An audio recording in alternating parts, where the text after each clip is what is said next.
Welcome to the Makeup Historian podcast, interviews that preserve the beauty and blemishes of history.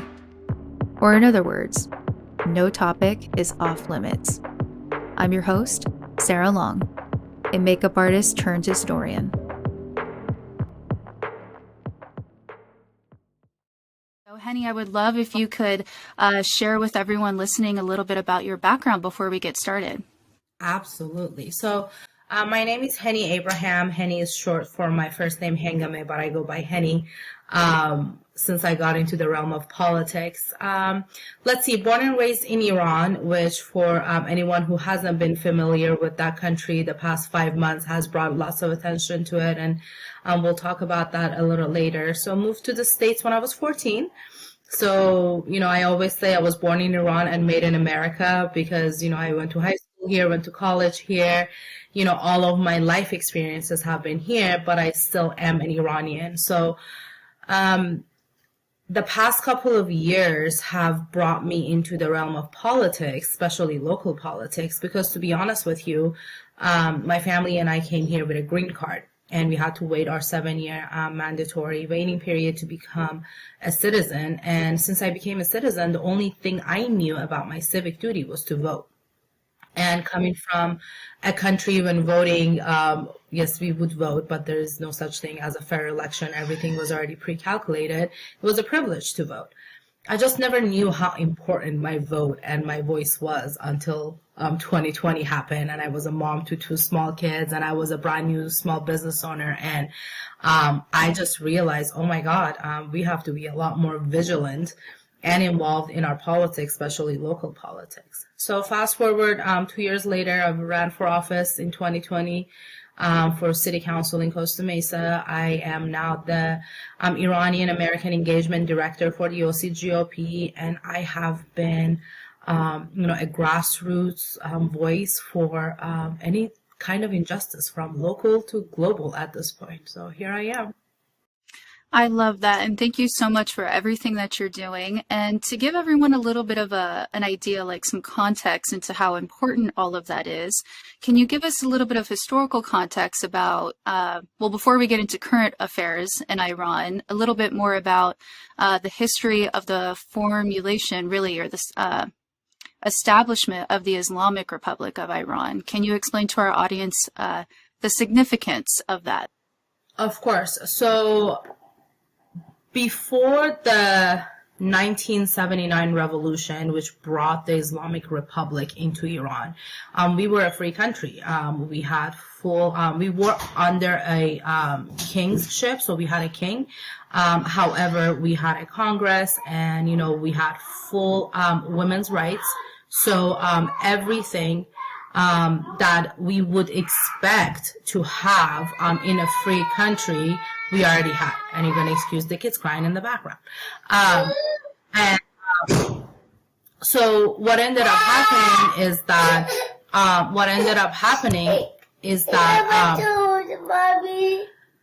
I apologize, Sarah. So sorry. So before the 1979 revolution, like I said, women did not have any issues in Iran. They had the same rights. They were elected to Congress. They were having the same jobs as men had. We had a great relationship with Europe and America. I mean, the U.S.-Iran relationship was great. And what ended up happening is that the Shah, which is king in Iran, decided that he was not going to sell the oil, which is a natural resource of Iran, for cheap to foreign countries anymore. So he started saying, this is a precious natural resource of my country, and, I am going to pretty much charge you a fair share. And that didn't sit well with certain Western countries, specifically France, England, and United States. And what I always tell everybody is that if we do not learn from history, we're just going to keep repeating the same mistakes. History is there for us to learn from, because believe it or not, in 1979, it was under Jimmy Carter's leadership that the Iran revolution took place, and he helped the placement of the Ayatollahs in Iran. So when I have my friends right now trying to convince me that the Democratic Party is supportive of my people. I kind of look at them and I say, history says otherwise. And I always tell everybody, I say, back then, our now President Biden was an advisor to President Carter. So now here we are with everything that's happening in Iran since September of 2022. And we have seen the same level of empathy for Iranian people from this administration. So history is extremely important. And what ended up happening is overnight, it was an 18-month revolution, so it wasn't overnight, but it's pretty quickly. I mean, a year and a half is not that long for you to take over a 3,500-year-old civilization, and it turned into complete dictatorship. Women lost any and all rights. Mandatory hair covering happened. Girls as young as 9 years old were, allowed to get married. Women had no, absolute zero basic human rights. So if you got married, you were a property of your husband. You could, if you wanted to divorce, you would never get your kids. I mean, to this day, it is a rarity that if you get divorced, you as a female get your husband, you don't get the kids and the husband does. No place in politics. And it's just a disaster. It's just absolute shame that a country that was so advanced, and it was toe-to-toe with the European and first world countries, was taken back hundreds, if not thousands years back as far as human rights go. So that's the significance of the revolution.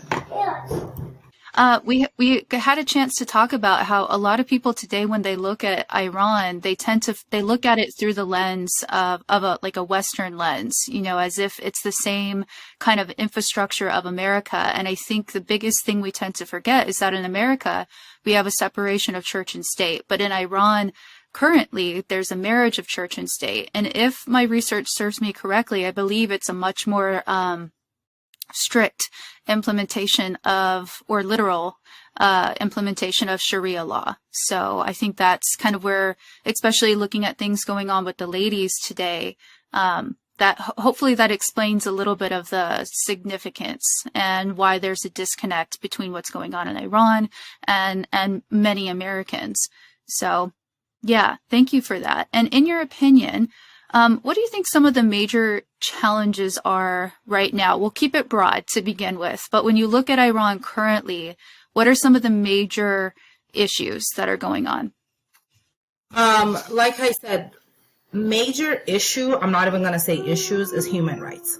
I mean, when you have a government that is perfectly fine with murdering children, I mean, children as young as 7, as young as 10 years old, when they're okay with, anybody under the age of 18 is still considered a child, yet these high school kids are being arrested for being on the street and protesting, and they're taken to jail, and they're being sexually tortured, they are being physically tortured.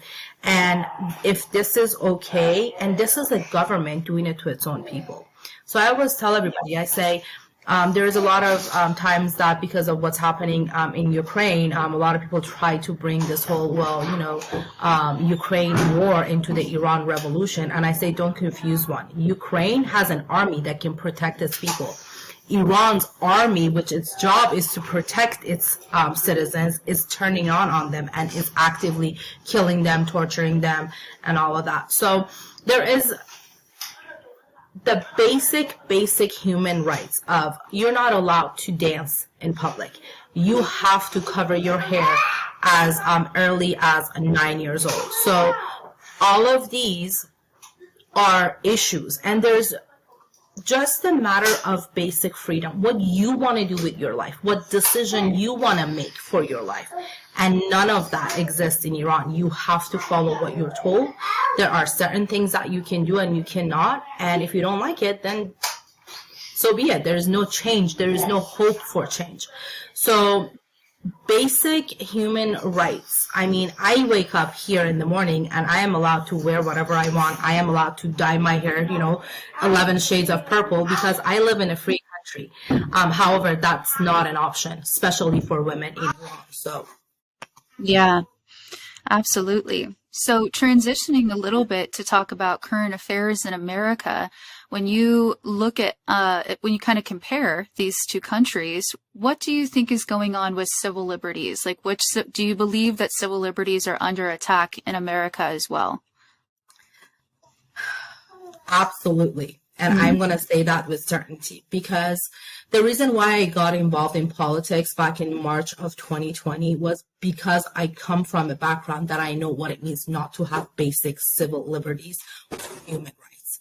And because of that, that was a huge alarm for me. I mean, when you have government, whether it's a federal government or a local government, trying to tell you what to do, whether it's meddling in your life is in your business, whether it's meddling in your life when it comes to your personal belief, whether it's health, that's a huge alarm for people like myself that have lived in countries that lack any kind of civil liberty. So yes, is it under attack? Absolutely. Has it been getting continuously worse? Yes.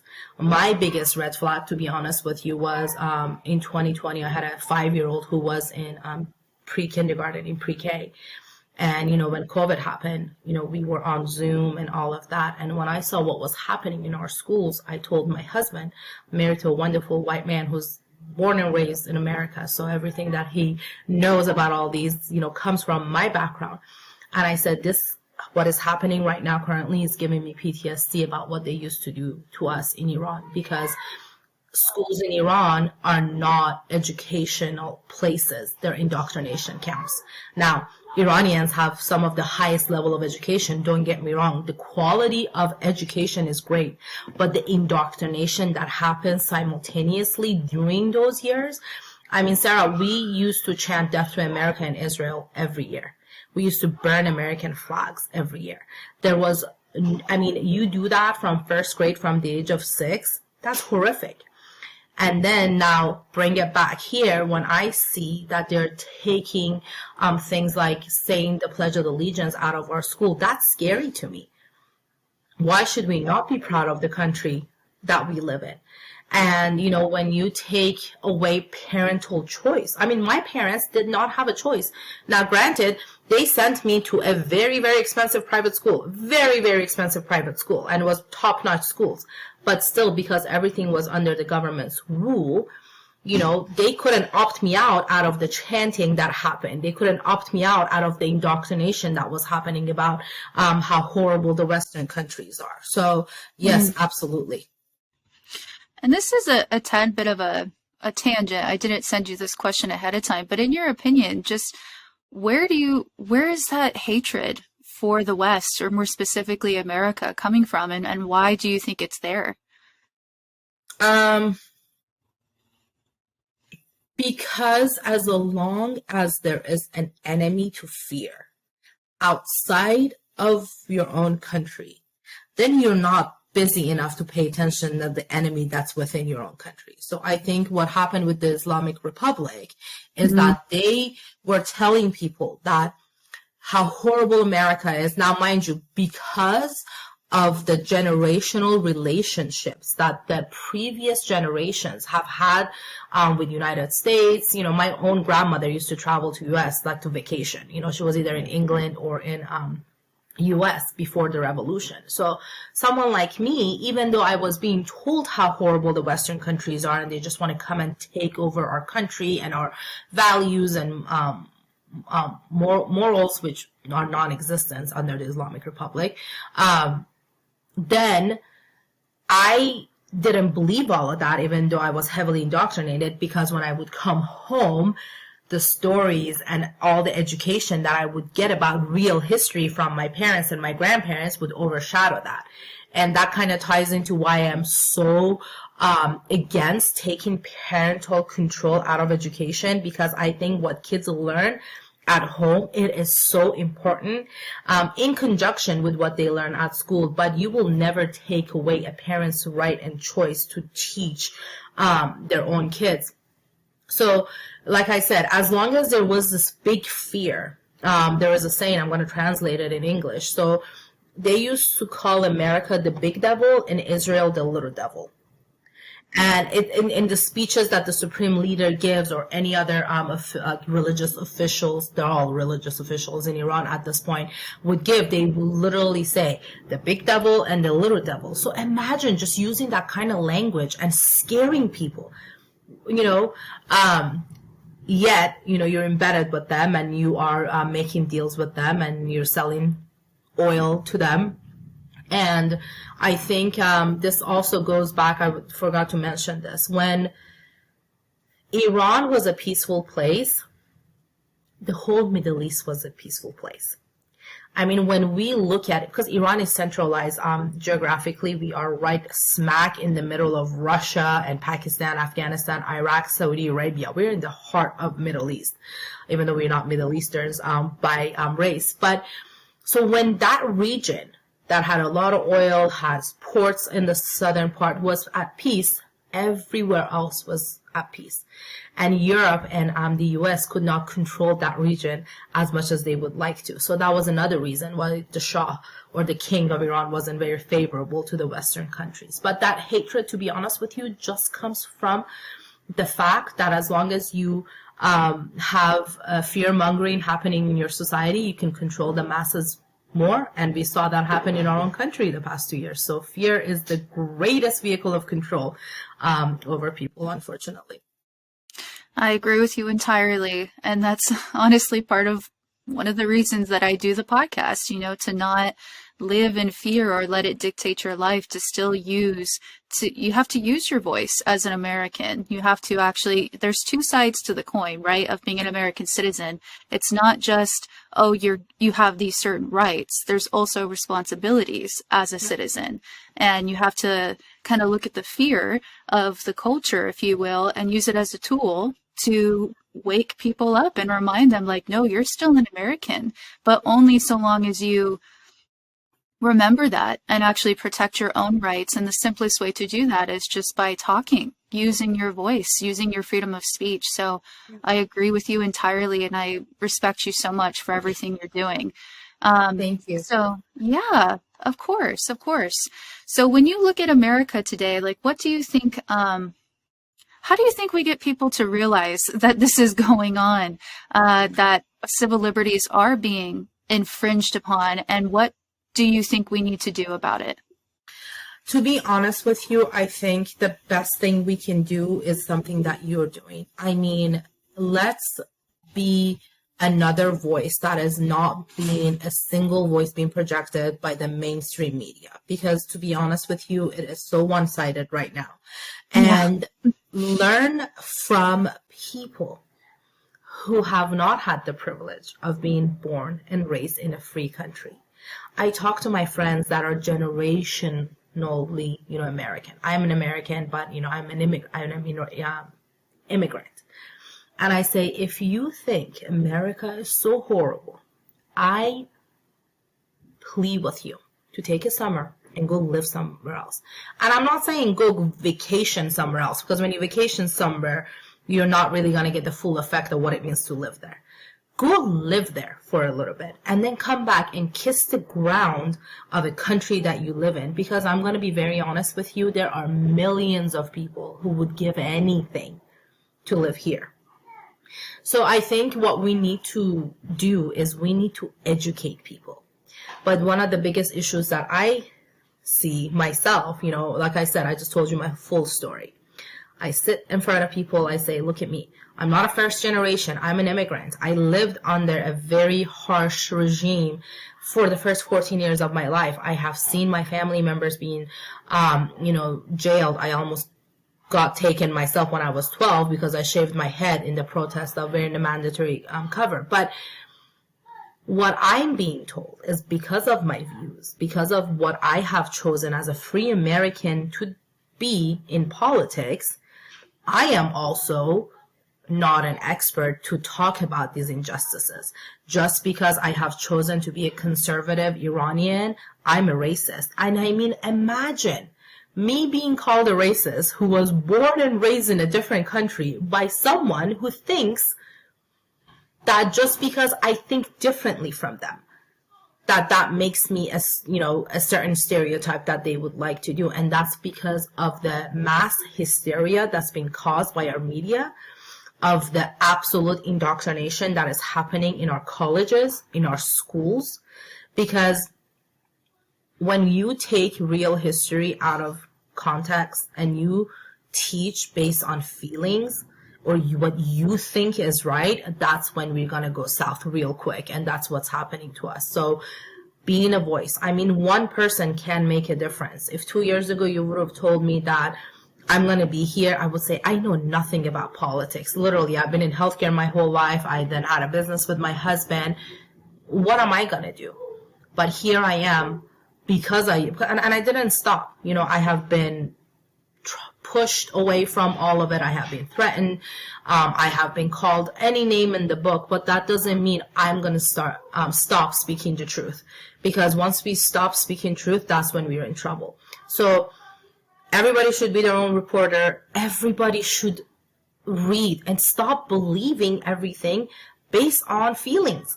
I mean, I don't understand when we started inserting feelings into facts. It's just two opposite things. So keep reporting facts, keep speaking truth, and just critical thinking. We got to bring back critical thinking as much as possible too. Yeah, well, two things on that note. I tell my students quite a bit to lead with logic, not emotion. And I'm not saying abstain from emotion, you know, not to be compassionate to the things going on or considerate of things going on around the world, but with your decision making and with education, I firmly believe we need to lead with logic on that one. And then you said something else about education. What was that last bit you said? I do this all the time. I'm such a teacher. I lose my train of thought. I said that in education, you know, it's in colleges and in our high schools and junior highs, it's all indoctrination. We're not educating facts. We're not teaching facts. Oh, yes, I remember. Okay. I was a guest on another podcast before, and we got into this topic of talking about critical analysis skills and how most schools in America will tell parents that the number one thing their child's going to leave with is critical analysis skills. And I think that's like almost a joke now, because so much of education is lead with emotion, not with logic. If that's the case, and, you know, we're not conducting true good scholarship, then absolutely no, you're not leaving with critical analysis skills. So that was my tangent. Sorry, such a teacher brain moment. And to be honest with you, that is so critical, because I always told, you know, I talk to my friends here and I say, listen, the reason why the Islamic Republic of Iran focused on kids so much, on brainwashing kids and teaching you, I mean, what business do you have teaching a 6-year-old hatred about another country that they don't even like know about, to be honest with you? You know, it's not like at 6 years old I knew what America or Israel was, right? Because the greatest quote in history, freedom is one generation from extinction.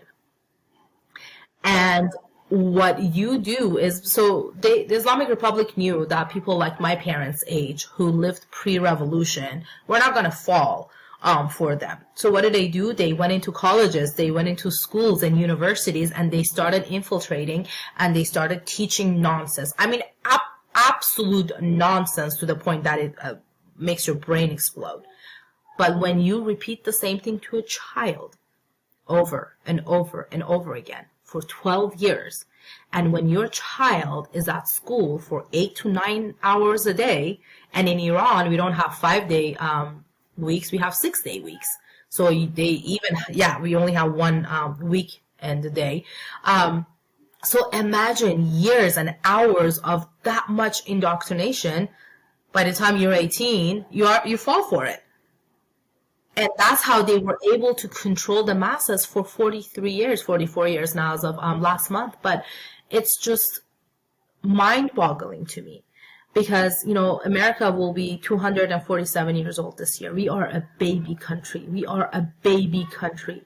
And I tell them, I said, if great civilizations, if great countries with solid history were taken over in less than a year or two, what do you think is going to happen to us if we do not start protecting our country, whether that's through our constitution, whether it's through the laws of land that we have? I mean, and what are we doing with our kids? I mean, my kid is 8 years old, and I kid you not, he has been on the ground campaigning with me in political events. I mean, I teach him history. Is it sad? Yes. But I am not going to, sugarcoat something, because I want him to be an informed citizen in 10 years when he becomes 18 years old. Not just someone that, when you talk to them, hey, why do you think this is bad? Well, because it is. That's not an answer. I mean, I talk to high school kids. I talk to college kids right now. Well, because is not an argument. You have to be able to use your critical thinking, and it's lacking, Sarah. It's scary. So I agree with you. I mean, it's sad, and I believe you. Obviously, I live it. I'm in education, and I see all of this nonsense going on daily. And a very adamant within America, we're witnessing a direct attack on history, on the humanities. There are some colleges throughout America where they are honestly discussing completely eliminating the option of a history major, just getting rid of it. And I'm just like, why isn't this a wake-up call to people? Because the quickest way to kill a country is you kill its history. And in America, you're going to do that through education, doing some type of pseudo, undercover indoctrination. And it's happening. It's happening right now because, I mean, if someone was questioning, is censorship going on? Let me just ask you this. When you look at different disciplines, are the scholars agreeing? Is there a common narrative? And more often than not, the answer will be yes.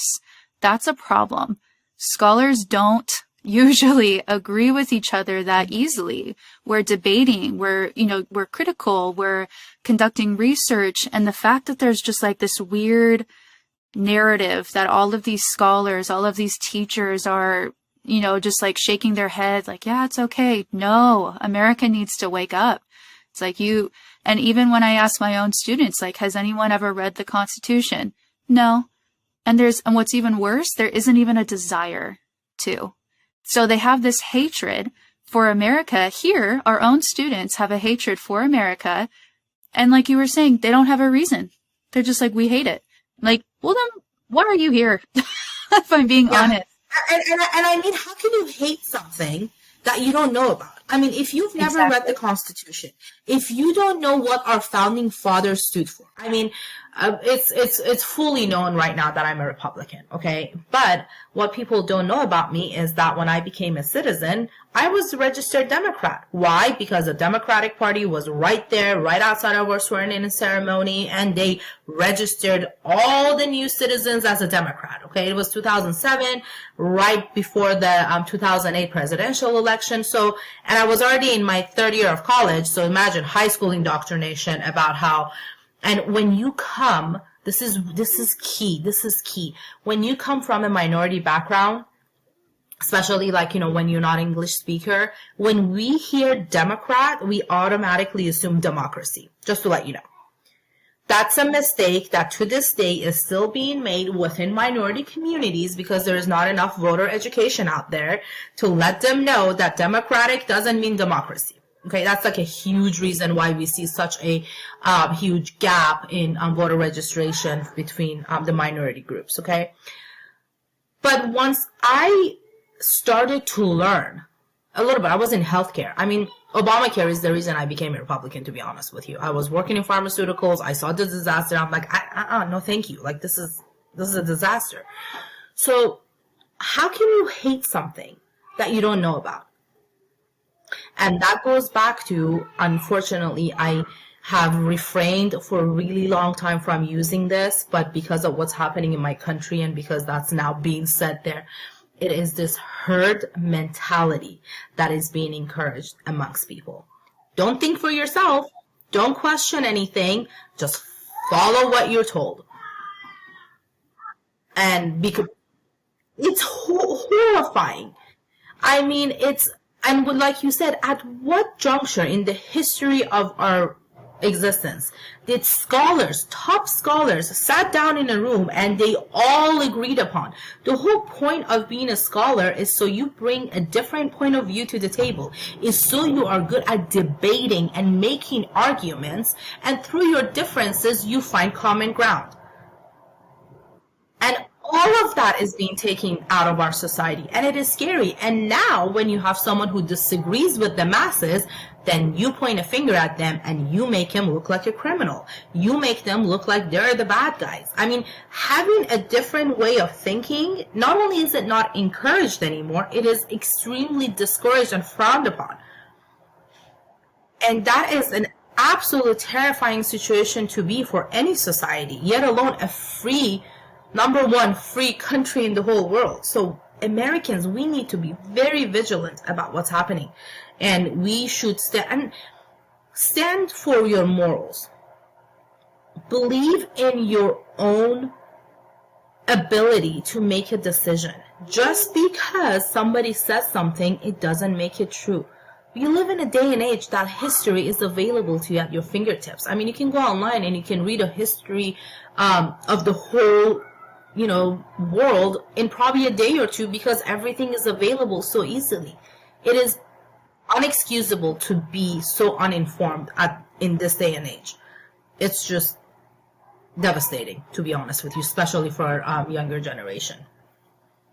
I agree with everything you're saying. I really do. And it's very nerve-wracking to me. And I think really the demographic within America, I think the demographic that honestly needs to wake up the most, and I know they won't like hearing this, is our fellow ladies. But women really do set the tone for a society. What we tolerate, what we allow, that's going to determine the future of our country. So the ladies, I'm like, American women, we need to wake up and start telling not only our own country, but the world what we're not going to tolerate. Because so many women are so quick to be like, I support this, I support that. Tell me where you draw the line and stop tolerating the nonsense around the world. And I think we'll see a change. And this kind of transitions to the last few questions I had for you about the importance of women in politics. So what do you view as the key benefit of women being active in politics, but not just America, but just politics in general? This is my favorite question, I think, out of everything. So, women in politics is a must. Now, sound women in politics is a necessity, because we have certain women in politics, and we all know that they are in higher offices and they're doing more damage to the women's right and feminist movement that I would expect from any other their male counterparts. So we need to be involved, because let me be honest with you, unless you're a female and unless you have lived a life of a female, you cannot advocate for females as much as someone else can do. Unless you have been a parent, you don't know what it means to advocate for your child.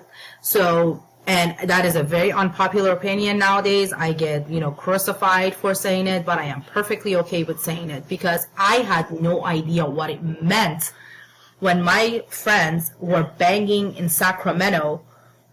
This is before I had my kids, and they were going against all the mandates for vaccination. I had no idea what that meant.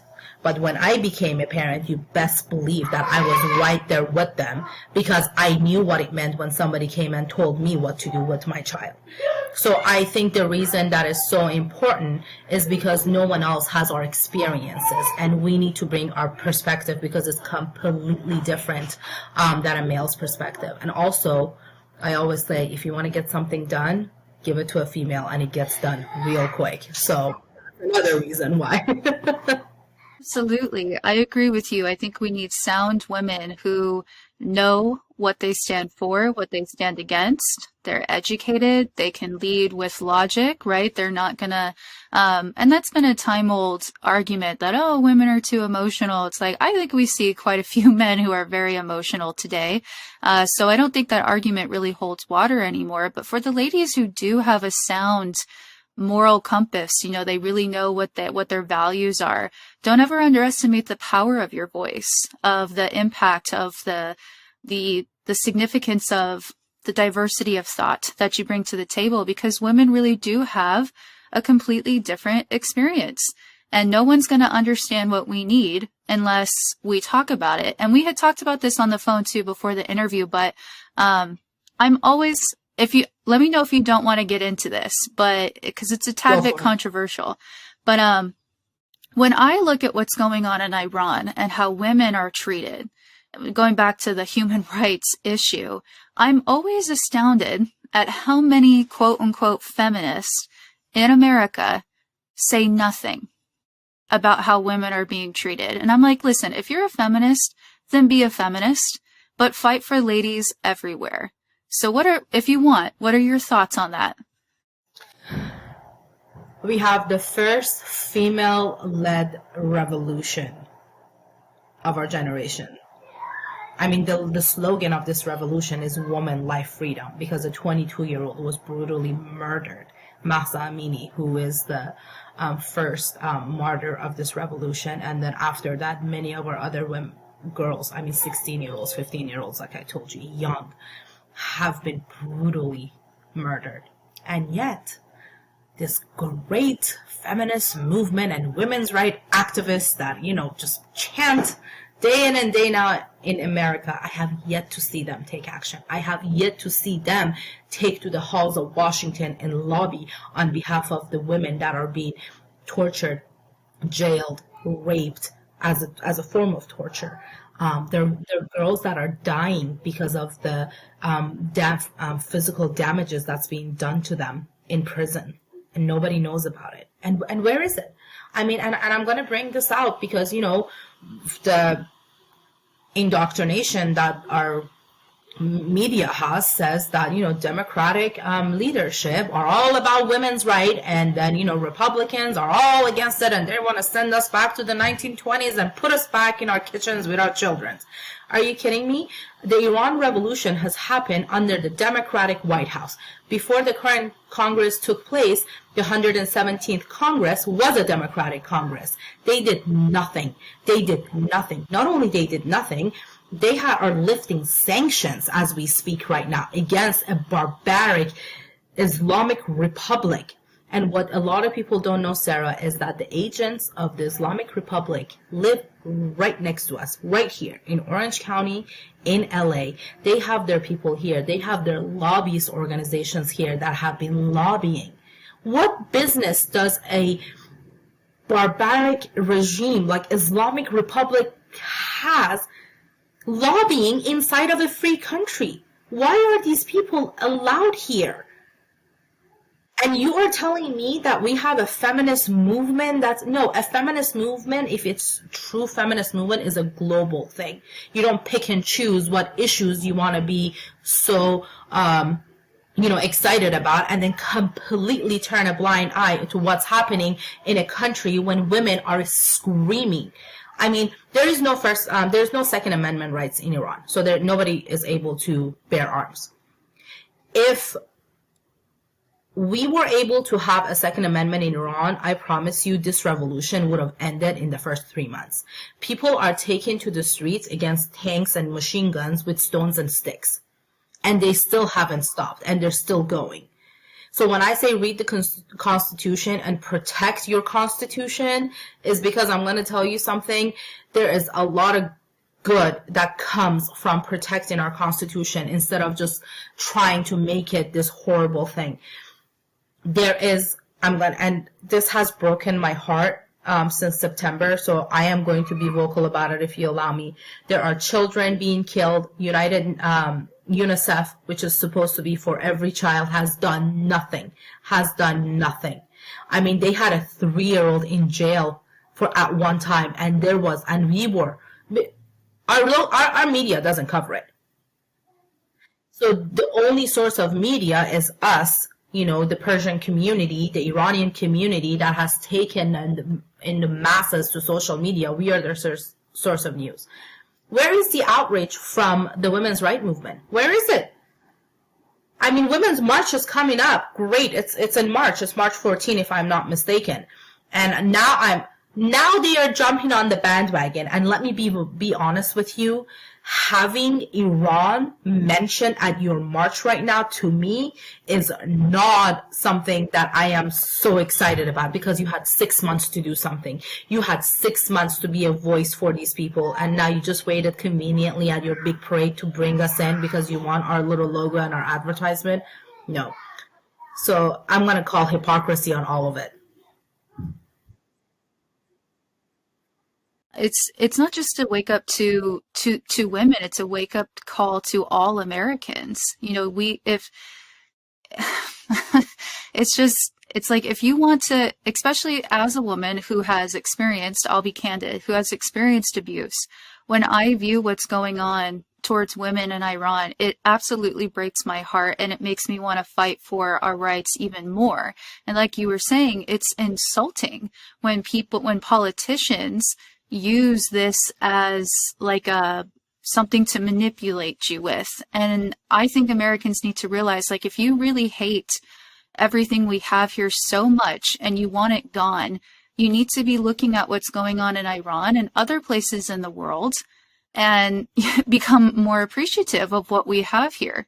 Like, I don't think a lot of Americans understand the power of our Constitution and just how much it's protecting us. I mean, I always say, if you hate something so much, you need to have an alternative for it, right? If you think at this point in time, right now, America is so horrible, what is the alternative? Socialism? Communism? What is it? Because what you are preaching, I mean, not you obviously, but what the masses are preaching is going towards that way, and it's scary. I mean, look at the past couple of years. Why are the minority communities on edge and they're saying stop? Because we know what it means to go down the rabbit hole. You want government control? Nothing is free. A government handout is not free. They're going to take something away. And guess what they're going to take away? Your rights. Because you don't have enough money to offset what the government gives you, right? You want to use all the benefits of free government? Great. But guess what comes with that? Your rights being taken away, because then you have to abide. You are no longer a free citizen. So I always say nothing is free, especially when it comes from a government. Take care of your rights. We still have rights. And I say it, and my friends look at me funny. I'm like, appreciate your rights while you have them. Because the way that we're going, you know, all these things that got taken away under the disguise of, you know, for our own protection the past 2 years. I mean, if it happened once, it could happen again. And what they do is they learn from it, and they're going to come and hit us even stronger. So we need, and what people don't believe is that when I talk about these things, they're like, oh, you sound extreme. No, I don't. I sound like a realist. You are the extreme, because you don't know what reality means.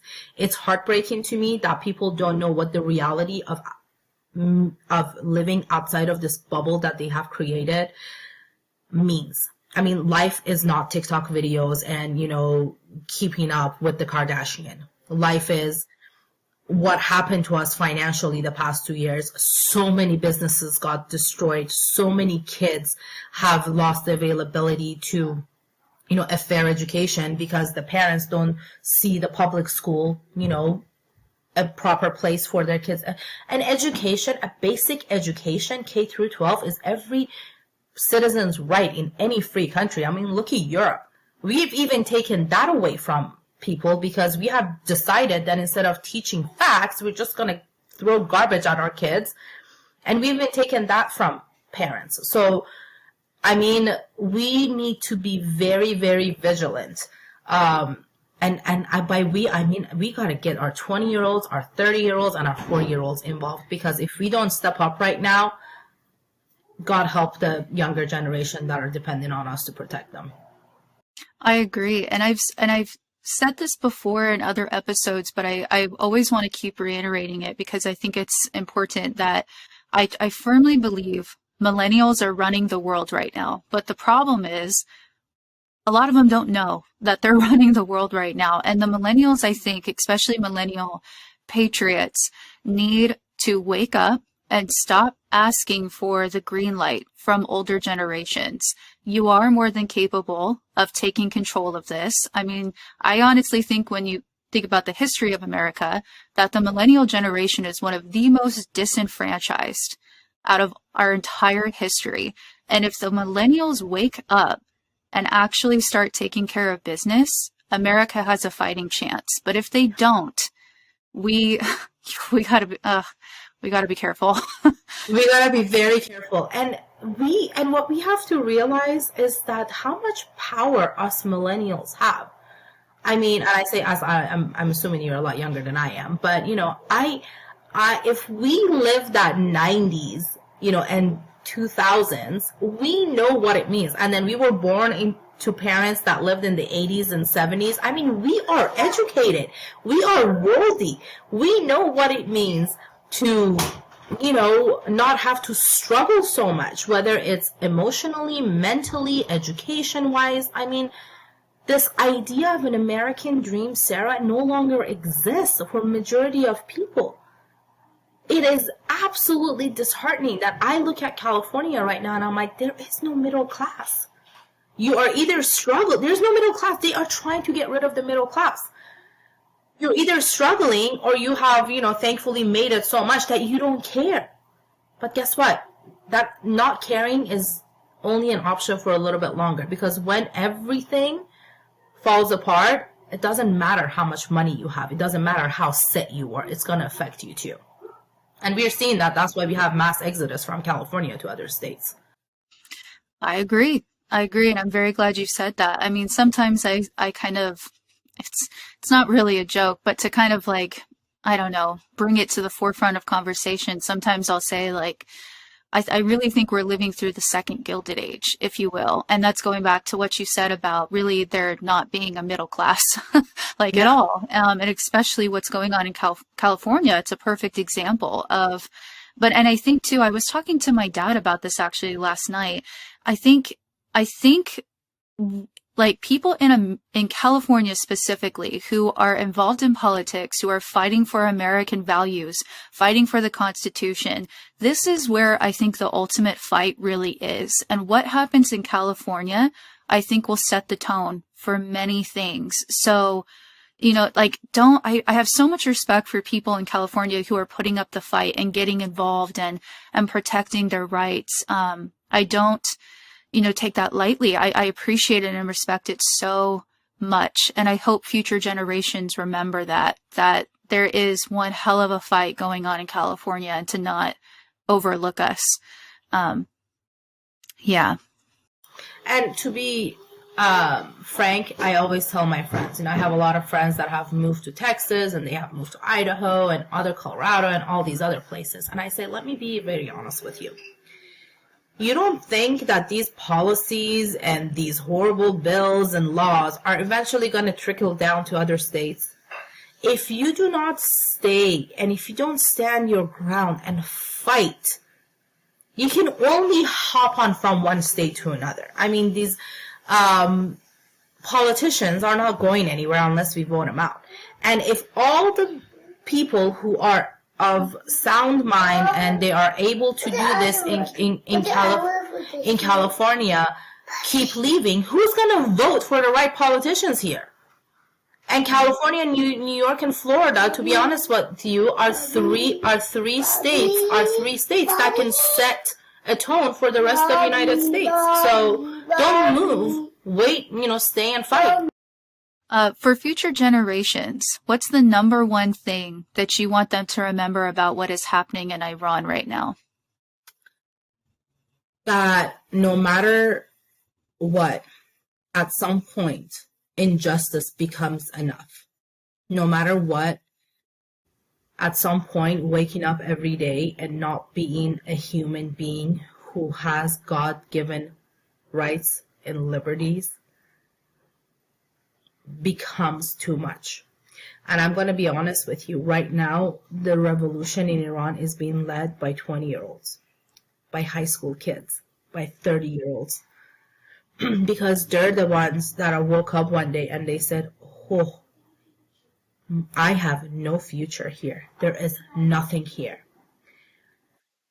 Whether it's the inflation, whether it's the lack of job opportunities, whether it's just having the freedom to be able to say, this is what I want to wear today, and this is what I want to look like today. This is who I want to love today.